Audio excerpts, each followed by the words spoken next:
Bienvenidos a una nueva edición de Influyentes. Nuestro invitado de hoy es un artista multidisciplinario. Panameño, sí, pero también del mundo, porque su carrera, su vida la hace entre América, Europa, África y Asia. Está acá en Panamá de vuelta por una exposición, Movimiento Interestelar. Antonio José Guzmán. Antonio, bienvenido. Muchas gracias, Chema. Movimientos interestelares, movimiento interestelar. ¿Qué es? ¿Por qué ese nombre? ¿Y cuál es el concepto detrás de esto que está aquí en la galería NG Art Gallery? Hay telas, hay muchos trabajos que de tipo indígena, que combinan lo indígena con lo africano. Con modernista, Bauhaus. ¿Por qué interestelar? Porque es un movimiento interplanetario, el movimiento de los átomos, el movimiento de las galaxias, el movimiento del universo, el movimiento de la Tierra. Es el movimiento que produce en los espacios físicos donde nosotros estamos ahora, espacios gravitacionales. Al final, todos estos movimientos, como tú dices, los átomos, los movimientos al final, todo esto que es espacial, por decirlo de alguna forma, hace lo que es totalmente terrenal. ¿Por ahí va? Por ahí va, y también las migraciones, que es lo más importante del movimiento interestelar. Todas las migraciones que estamos teniendo en este momento en el Darién, en Lampedusa, en Europa, hay migraciones interestelares que en este momento se están realizando en el mundo. El mundo está en movimiento y nosotros no estamos completamente anclados. Aunque estemos en un mismo espacio, no hemos viajado, estamos en movimiento porque las culturas vienen a nosotros. Cuando uno entra a la galería, lo primero que ve son estas telas grandes azules, estos telones azules, toda tu obra con formas geométricas, pero también, por ejemplo, lo vemos en tu ropa. Todos estos conceptos, esta tela es ¿qué? Manta sucia, que le llamamos. Podrías llamarla manta sucia, pero eso le llamamos canvas. Es como una tela de yute, una tela orgánica fuerte, y esto está pintado con índigo circular, que no daña al medio ambiente. Ahora que tenemos una convención aquí de sostenible, es un material que es completamente circular, biológico. Lo terrenal para ver lo universal, o lo originario para ver lo global. Sí. ¿Cómo es? El mundo siempre fue global. En el momento que había un Gondwana, todo estaba en un mismo espacio. El mundo siempre se ha mantenido teniendo contacto. Los incas, los mayas tenían contacto. La gente de Nueva Caledonia tenía contacto. Todas las islas allá de esa área tenían contacto. Hubo un momento que Marco Polo encontró contacto entre Mongolia, China, Asia, Italia. Entonces, siempre ha habido un contacto terrestre entre todas las comunidades. Eso lo hemos perdido pensando que nosotros estamos divididos. Nos han hecho pensar que estamos divididos. Las redes sociales han sido buenas para el contacto, pero nos han hecho pensar, los algoritmos nos han hecho pensar que nosotros estamos en una burbuja. La burbuja es mucho más grande que la burbuja del algoritmo. Tú, por ejemplo, me comentabas antes de comenzar la entrevista que en tus obras se utilizó la secuencia de ADN de tu abuela para la creación. Y también hay elementos de música. Por ejemplo, en la inauguración hubo un performance. Sí. Y me hablas de ahora del algoritmo, de la burbuja que crea. Ese dilema entre el uso de la tecnología y, sin embargo, no ser esclavos de lo tecnológico. No. Realmente, sí, somos esclavos de lo tecnológico. Prácticamente estamos en este momento en una tiranía digital. Es imposible que te alejes del teléfono, lo necesitas para tener el contacto. Pero el problema con los algoritmos es que nos están bloqueando cierto tiempo y nos está creando cierto tipo de restricciones. Entonces, en el momento que nosotros estamos encontrando una secuencia de ADN de mi familia, de agua dulce, de coclé, que es indígena, yo encontré 3 secuencias, la africana, la indígena y la sefardita española. Entonces, la indígena fue la que decidimos imprimir. Esa secuencia de ADN, después de haberla obtenido científicamente, en la National Geographic en aquel tiempo, yo lo hice en el año 2000. Hice un documental que se llama El día que nos subyugamos al aire. Yo en aquel tiempo era cinematógrafo. Yo cambié la cinematografía en el 2017 porque sentía que la cinematografía estaba perdiendo para mí espacio en mi identidad. Yo quería hacer algo más artesanal y sentirme que estaba haciendo algo que era más milenario que algo tecnológico. Entonces comencé a trabajar con bloques en la India, con una artista yugoslava holandesa que se llama Iva Jankovic. Y es alguien que también en los espacios físicos de los años 70, que son los espacios físicos de Tito y los espacios físicos que yo vivía aquí en Panamá, los espacios tiempos de Torrijos, no hablando de política, sentía que en aquellos tiempos había murales en las calles y que había también trabajo pictórico artesanal de los cunos. Y ese trabajo lo presentaba Lo Guairi, que es un artista panameño, y eso siempre se me quedó en mi cabeza. En algún momento en el 2014, cuando yo dejé de hacer cinematografía, pensé que el algoritmo que yo había encontrado podíamos imprimirlo, porque yo sé que la secuencia de ADN, si lo buscas en Google, tiene una forma como de líneas. Cadenas. De cadenas. Y de cadenas y también de puntitos. Entonces, esos puntitos con una universidad en Holanda, una amiga que trabaja en la Universidad de Leiden, lo hizo conmigo y hicimos como un pergamino con la secuencia de ADN. Ese pergamino se lo di a alguien que hace música de barril, de órganos de barril, que son muy populares en Cuba y en Holanda, en Italia, en Francia.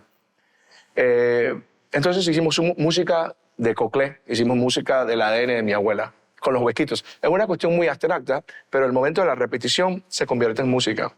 Y ese libro lo escaneamos y lo trabajamos con diseño e hicimos todas las impresiones que hay en los textiles. Se convierte en música porque al final la música es una secuencia numérica y el ADN es una secuencia numérica también, ¿no?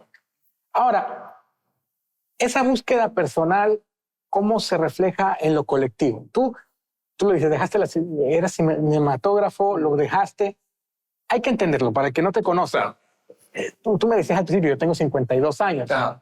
En ese camino de 52 años has ejercido diversos oficios. Trabajaste como fotógrafo en publicidad, eres artista y artista multidisciplinario. ¿Cómo esa búsqueda personal hace que haya un encuentro sobre lo colectivo, sobre la identidad colectiva, si podemos decirlo así? Yo creo que la identidad colectiva existe ya de una nostalgia del Panamá de los años 70. El Panamá que yo crecí, el Panamá donde había muchos grupos culturales viniendo y siendo diversos en la ciudad de Panamá, y el elemento cultural era muy interesante en esos tiempos. Estaba el grupo Oveja Negra de teatro, estaba Soberón Chorchilla que hacía obras de teatro. Había un movimiento muy interesante aquí de teatro y de artes escénicas, y eso fue muy importante para mí, y era un elemento colectivo. Era un elemento donde había poetas, donde se ejercía un ejercicio cultural, y el ejercicio cultural era importante para las escuelas, para la educación. Cuando yo estaba en la Escuela República de Chile nos daban clases de hogar y clases de manualidades. Y en las clases de manualidades nosotros salíamos al parque a buscar cocos y a pintarlos en la escuela. Y luego alguien hacía fotos y las imprimía y las mostraba en los murales de la escuela. Entonces había un ejercicio multidisciplinario en la escuela. Eso se ha perdido en los tiempos digitales. Esto que tú decías, hace un rato decías, sin hablar de la política, pero era una costumbre de estos gobiernos nacionalistas que hubo principalmente en el siglo XX, perdón, incentivar las artes, ¿no? Las artes como búsqueda de la identidad de un pueblo. Cuando empiezan a caer los gobiernos nacionalistas y empieza a imponerse el neoliberalismo, pareciera que las artes y la cultura se van quedando rezagadas y que esa búsqueda cultural la ligan inmediatamente a temas de dictaduras, de gobiernos de facto. Estamos en un mundo donde hoy en día las humanidades están quedando rezagadas ante lo productivo. El peligro de eso. Yo creo que en el momento que no hay cultura y humanidad, entonces hay una crisis. Hay una crisis política, hay una crisis cultural, hay una crisis humanista, hay una crisis del alma. Y entonces eso lo tratas de llenar comprando cosas, yendo al mall y comprando, y tienes la casa, eres como un hoarder, tienes tantas cosas en el garaje que no sabes qué hacer, porque las artes escénicas y la cultura no te están llenando, entonces tienes que llenarlo de otra forma, endeudándote y comprando cosas, sin saber que hay cosas que pasan en la ciudad de Panamá, en el alrededor de la ciudad de Panamá, que hay un festival de congos en Portobelo. Son cosas importantes que te nutren el alma, te nutren, te sienten. Por eso la gente estaba el casco viejo lleno para ver las procesiones, porque la procesión es una cuestión espiritual, pero también hay un elemento performativo, en el momento que están cargando al Cristo, en el momento que hay una música, prácticamente como una murga solemne. Esa murga solemne tiene bastante de África, una mezcla de África y España. No nos olvidemos que en Sevilla había órdenes negras que vivían en Sevilla que eran partes de esas órdenes cristianas. Entonces es interesante ese elemento cultural. Tú ves que los buscamos, pero no sabemos que es cultural, como la procesión de Semana Santa, en el casco, en el interior, en Portobelo. El panameño tiene, obviamente, de indígena, Ajá. tiene de africano, tiene de europeo, incluso tiene de asiático. Y ¿cuán claro estamos de toda esa variedad genética que cargamos en sí? Realmente es que nosotros negamos o no hablamos del tema. Hubo un censo, entonces no era muy claro lo que había en el censo. Hubo censos antes y mucha gente no era de ningún color. El censista no preguntaba de qué color eres porque se sentía ofendido de preguntarle a la otra persona qué era. En Panamá, todo lo que dicen en el lenguaje de computadoras, el interface, la parte de afuera, todos somos más claros, más oscuros, más indígenas, más bajos, más chaparros, más altos. Pero el algoritmo, el programa, no el interface, el programa que funciona es indígena. Nosotros todos somos 85% indígenas. Yo tengo 80 indígenas. Entonces me veo como un Wolof moreno de Senegal, de Panamá. Mi familia está conectada a la familia de Bayano. Nosotros somos de Real de Santa María, la familia de mi abuelo. Pero el ADN mío es prácticamente 85% indígena. Huracán, Leguna, todos los grupos indígenas que están aquí en Panamá, ya sean Nove o sean Guna, todos tienen el mismo ADN. Es el mismo ADN, solo que unos se fueron a vivir a la montaña, otros están viviendo en las islas. Y nosotros tenemos el mismo ADN, solo que nosotros ya no nos vestimos como Gunas, como Nove. Y pensamos que no lo somos, que no somos indígenas. Nosotros todos en Panamá somos indígenas. Indígenas están conectados con africanos. Pero nuestro ADN, el algoritmo es indígena. Reconocerse, aceptarse, aceptar eso de dónde venimos. ¿Cuánto nos ayuda? ¿Cuánto podría cambiarnos en nuestra forma de ser, en nuestro día a día? ¿Cuánto podría mejorar nuestra calidad de vida? El autoestima. El autoestima que mucha gente en Panamá pierde. Porque los gringos nos lo quitaron, porque los españoles nos lo quitaron, nos lobotomizaron, que éramos inferiores. Somos un pueblo con autoestima baja. Ajá, tú verás en la publicidad. Yo voy con mis niños de Holanda tratando de rentar casas en Villao o en Decameron. Y las personas que salían en las publicidades de Decameron y Villao no son las mismas gentes que yo vi cuando yo estaba en Villao. En Villao estaba el pueblo el carnaval del año pasado. Pero las publicidades eran gente occidental o gente con ascendencia europea o española. Toda la publicidad. ¿Por qué? Porque hay un miedo también de lo que somos y la identidad nuestra. Es como las telenovelas en México. México es completamente indígena y las telenovelas no lo son.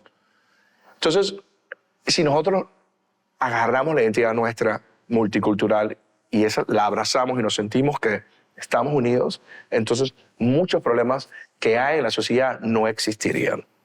Antonio, la gente dirá, bueno, él habla de este tema y habla de su arte y habla de la cultura. Cuando vive en Países Bajos, cuando vive en Europa, en un país con una estabilidad y una calidad de vida mucho más alta, no me gusta el término, pero primer mundo, como la gente diría. No. Dice, nosotros acá tenemos otros problemas, tenemos que lidiar con problemas de transporte, problemas de servicios básicos.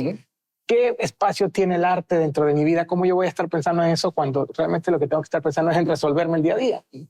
No es asunto que tú vayas a ir al museo, es asunto de que tú te vayas a convertir en una persona más humana a nivel de las artes. Y las artes no están solamente en el museo. El arte está alrededor tuyo, constantemente. En Panamá hay arte y pinturas y dibujos y grafitis y cosas que pasan por todos lados. Hay música, hay murga, hay pindín. Ahora se está escuchando más pindín en las radios. Hay un universo sonoro también que se escucha en las calles y ahí también hay cultura. Entonces la historia es abrazar y entender esa identidad cultural y pensar que es fenomenal, que es una rareza, que es increíble, que es hard, que es sólida.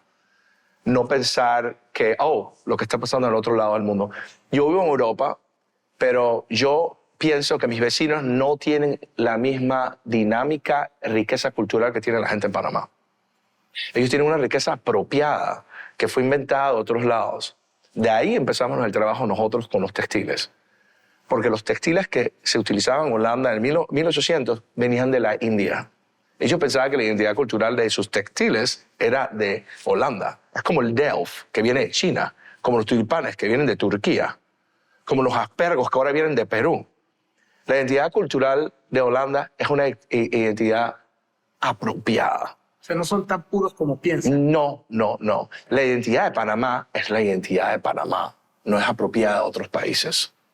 Esa mezcla es natural. Sí, En el caso de ellos son cosas que fueron sacando de sus distintas colonias. sí. Ok. Movimiento interestelar. Ajá. El azul. Me decías, por ejemplo, fue hecho con Añil. añil y tintes que no dañan el medio ambiente.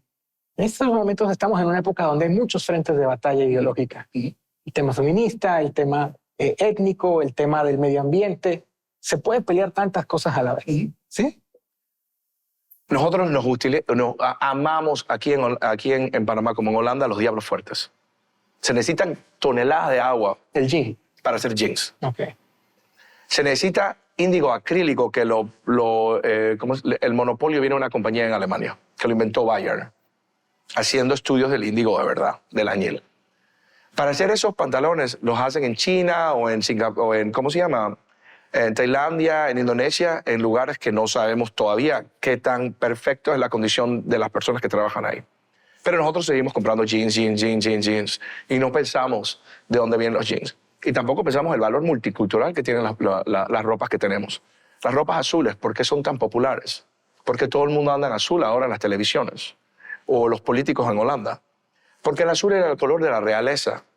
El azul era muy difícil de obtener. El azul hacían fosas de índigo, piscinas de índigo en las colonias como Surinam y Aruba. Y traían africanos para que trabajaran en esas colonias. Luego los españoles estaban robándose índigo que pasaba por Panamá, en el tiempo de la Panamá Vieja. Pasaba el oro y se lo llevaban y se lo llevaban para España. Porque el índigo el azul, el añil era muy importante. Los mayas amaban el índigo. Los incas, 300 antes de Cristo, había índigo, había añil. Entonces ahora tenemos una cultura del azul sin saber que el azul realmente es un color espiritual, está conectado a los cielos. Por eso incluso en el Vaticano se utiliza el azul. Y hemos perdido la memoria del espacio en que estamos en este momento y el espacio de las ropas que utilizamos. La cuestión circular es importante porque nosotros desde hace 30 años llevamos hablando de que estamos dañando el medio ambiente y no pasan muchas cosas. Todos los tratados de Kioto, los tratados que se hicieron en Brasil en el año 92, muchas cosas no han cambiado. Y es importante que nosotros nos adaptemos a que hay que haber un cambio climatológico. No es una cuestión de hippies, es una cuestión espiritual, es una cuestión que se está dañando el clima y nosotros tenemos que pensar. No compras 3 blue jeans, compras 2 al año. Tratas de utilizar menos agua. Eso es algo que tratamos de realizar cuando estamos utilizando ropas con índigo, que es un arte milenario, pero también un arte del futuro. El futuro. Diría una canción, el futuro llegó hace rato. Llegó hace rato. ¿Cómo ves el futuro? Yo sé que el futuro llegó hace rato, es lo que yo te decía antes de que comenzáramos la conversación. Mucha gente está aferrada al pasado, tiene una nostalgia al pasado. Yo también tengo una nostalgia al pasado de los años 70. Pero hay gente que tiene nostalgia a un pasado no multicultural, a un pasado de burbujas chiquitas. Y el futuro es esa multiculturalidad, en donde vivimos de una manera sostenible entre seres humanos y con el planeta. Un pasado en donde, por ejemplo, y me acordé por el tema del azul, pero vamos a llevarlo un tema un poco más mundano, el fútbol, por ejemplo, un pasado donde la selección francesa eran todos blancos y no había tantos descendientes de africanos como ahora. ¿A ese pasado te refieres? Sí, y yo estaba en Taboga ayer y alguien me decía, yo soy negro de Francia. Y yo sé que tú piensas que es divertido, pero hay 3, 4 generaciones, como me decía hoy el asiático panameño que me sacó unas copias. Yo le dije, usted habla muy bien mandarín, usted es tercera o cuarta generación. Cuarta generación. Él es un asiático panameño. Los que están allá son afro-franceses. Esos son términos nuevos y esos términos que logran que la gente se siente identificada con el lugar donde están. Ahora, pero por ejemplo, asiático panameño, pero panameño al fin y al ¿Es cabo. panameño? También al hacer esa salvedad no es un poco excluirlos. No, porque él habla su idioma. Ok. Y él tiene una identidad también. Una identidad que es importante para él. Yo me hago llamar afropanameño. Y yo sé que tengo indígena, pero me hago llamar afropanameño porque yo sé que afropanameño también incluye indígena. Y es un país mestizo. Obviamente soy mestizo como todo el mundo aquí en Panamá, pero me siento afropanameño.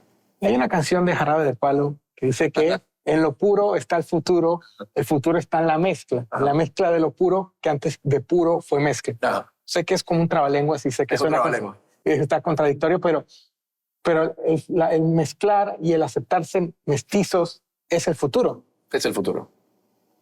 Vale la pena o tienen futuro, valga la redundancia, aquellos que se rehúsan a aceptar esos cambios. Es complicado porque estás retrocediendo el espacio. Estás retrocediendo que vamos hacia un futuro donde nosotros, dependientemente de religiones, ¿cómo se llama? Orientación sexual, pensamiento científico, científico-político, estamos rechazando la unión. Yo pienso que si en las escuelas daran clases de ADN y todo el mundo supiera de qué lugar en África son el primer ADN, no hubiera problemas políticos. Porque los problemas políticos que existen ahora y los problemas de división es porque nos han dividido. Y eso es lo que están creando los algoritmos en las redes sociales, en las computadoras en este momento. División. El buscar nuestra identidad, el buscar lo que nos hace únicos y especiales, al final también es una forma de unirnos, entonces. Sí. Y eso es lo que busca el trabajo este. Este trabajo está hecho en la India. Nosotros trabajamos en Gujarat, con añil, que viene de Tamil, que es subtrópico. Trabajamos un desierto, Iba y yo, y imprimimos con Sufiyan Khatri, que es un maestro del añil. Y la impresión es Ayara, que es una impresión de bloques, antiquísima, que en Pakistán la adora. Los Sindh adoran eso. Ese textil se vende, es un bestseller que se vende internacionalmente en los arabescos. El trabajo de nosotros es más modernista, indígena, afro. Pero el trabajo de nosotros es un trabajo de lo que Paul Gilroy, el escritor inglés, afroinglés, escribió: el Atlántico Negro, Bahía, Portobelo, Caledonia, Veracruz, México, Kingston, Jamaica, Cuba, Puerto Rico, Nueva York, Nueva Orleans, Holanda, Rotterdam, Ámsterdam, París, Marsella, Lisboa, Senegal, Dakar. Todos esos lugares están conectados. Es como una red de contacto cultural. Y este trabajo, que es bastante científico y es también, ¿cómo se llama? Un craft artesanal, es pictórico, una pintura que va a los tiempos del Bauhaus, Annie Alberts. Por eso pensamos que este trabajo es el futuro, porque es un trabajo de unión entre diferentes tiempos, el futuro y el pasado. Es un trabajo bastante científico. Ajá. La ciencia y el arte se pueden encontrar y pueden crear cosas, y la ciencia, no por tener que ser datos y cosas exactas, no significa que se puede mezclar con algo tan abstracto o sentimental como el arte. No. Pero la ciencia siempre existió, incluso en las ropas que nosotros utilizamos. Usted decía que el azul no existía. Sí, los tintes, por ejemplo, todo el arte siempre necesitó de la ciencia. Pero para aquellos que a veces piensan que en este mundo de datos y cifras y big data, la ciencia también se puede crear con el arte y no hay ningún problema. No. Y la ciencia es una cuestión espiritual también. La ciencia puede ser de Dios también. La ciencia puede ser algo espiritual. De hecho, los algoritmos son exquisitos si los ves. Si están bien hechos, limpios, son exquisitos. El problema es que el algoritmo que están utilizando ahora es, como ya te repetí, para división. Y el algoritmo del DNA de mi abuela, para unir, es un algoritmo de unión. Los nietos eran sefardos. ¿Cómo llegaron a Agua Dulce? Yo estoy caminando en un cementerio sefardí en Holanda, cerca del Amstel estación, y me encuentro a un nieto enterrado, 1664. Yo casi lloro. ¿Qué hace un nieto? ¿Por qué había nietos aquí? Tú vas a la sinagoga sefardí y las fotos, todos eran oscuros. Eran portugueses sefardos, tenían nuestro color. Estaban allá en Holanda porque los españoles los botaron, se fueron a Portugal, se fueron allí. Entonces, esos apellidos, esa ancestralidad está unida a tantos espacios y nosotros tenemos que reconocer ese espacio que tenemos, que estamos unidos a espacios multiestructurados, transculturales. Si eso no lo reconoces, siempre te vas a sentir menor que Occidente. Ahora por eso le llamamos a Latinoamérica, a África y abajo, el Global South, el sur global. Ya no utilizamos países en nivel de desarrollo o el tercer mundo, ahora utilizamos el sur global. Y Europa es Occidente. Y ahí me parece que el futuro está acá en Latinoamérica. Allá se va a hundir todo en algún momento. Nosotros tenemos una casa en Copé, ojalá todavía la tengamos entre 40 años. Cuando todo se hunda, podremos venir para acá. Porque el cambio climático va a ser El cambio climático está bien feo en este momento. Está muy feo. Antonio, te agradezco mucho tu tiempo. Gracias por invitarnos aquí a... Muchas gracias. Y gracias a usted que nos acompañó en una edición más de Influyentes. Aquí desde NG Art Gallery, en la exposición de Antonio José Guzmán, Movimiento Interestelar. Yo soy José María Torrijos Legaspi y a nombre de todo el equipo de producción de SER TV, será hasta una próxima ocasión.